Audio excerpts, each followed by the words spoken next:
হযরত আবু উমামা রাদিয়াল্লাহু তাআলা হইতে বর্ণিত আছে, রাসূল সাল্লাল্লাহু আলাইহি সাল্লাম বলিয়াছেন, নিজের ঘর হইতে ভালোভাবে ওযু করিবার পর যে ব্যক্তি নামাজের উদ্দেশ্যে বাইর হয়, সে ব্যক্তি এহরাম বাঁধিয়া হজে গমন করা ব্যক্তির মতো সওয়াব পায়। সুবহানাল্লাহ।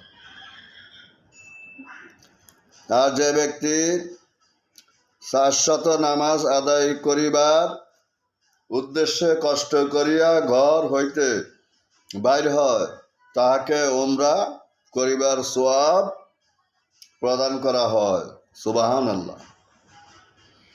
কেউ এক ওয়াক্ত নামাজ হইতে অন্য ওয়াক্ত নামাজ পর্যন্ত বাজে কথা না বলিয়া যদি অপেক্ষা করিতে থাকে, তবে এই আমল উচ্চ মর্যাদার অন্তর্ভুক্ত করিয়া লেখা হয়। সুবহানাল্লাহ।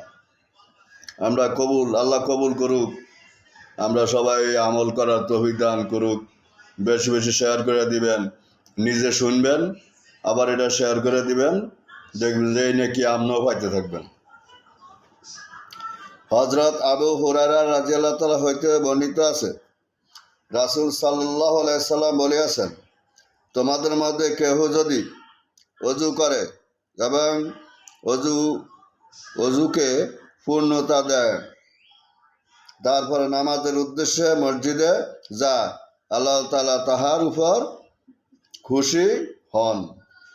সুবহানাল্লাহ।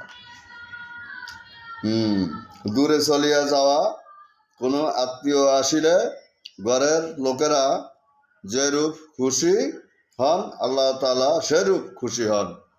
সুবহানাল্লাহ। বেশি বেশি আমল করার তৌফিক দান করুক। আল্লাহ তাআলা আমাদেরকে সঠিক বুঝ দান করুক। এতটুকু আমলে আমাদের জন্য যথেষ্ট, যদি আমরা আমল করি। এটা শুনি, বেশি বেশি আমলে গুরুত্ব দিবেন। বেশি বেশি আমলে গুরুত্ব দিলে আল্লাহ তাআলা আমাদেরকে অনেক ফজিলত দিবে। সবাই শুনবেন, খেয়াল জ্ঞান দিবেন। বেশি বেশি আমল করবেন। আমল ছাড়া কোনো গুরুত্ব নাই। আমাদের দুনিয়ার জন্য সামান্য সীমিত সময়ের জন্য দুনিয়া, আখিরাত অনন্তকালের জন্যে। কেউ এই আমলকে পিছিয়ে দিবেন না, সামনে আগে